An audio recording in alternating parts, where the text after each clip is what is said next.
Hello, Dávid vagyok, és ez itt most egy újabb Minecraftos videó.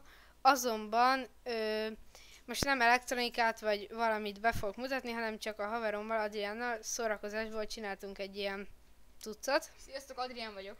Igen, itt van ő is, mertem, hogy hallhatjátok. Egy csonti fightot fogunk mutatni, egy kék sarok és egy piros sarokban van egy csontváz. Te melyikre fogadsz?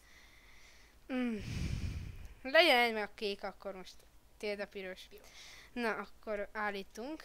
Survive. És akkor lőd meg. Jó, meglőtte, lőd a másik. Gyerünk, lőd meg. És megy a csonti fight.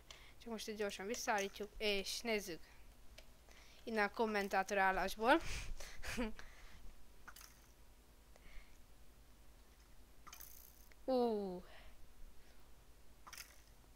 Nyertem! Hát, van ilyen.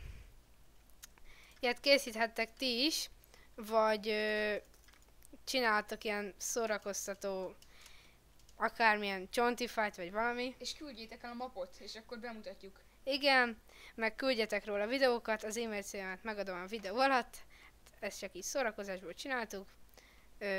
Köszi, hogy megnéztétek. Hello!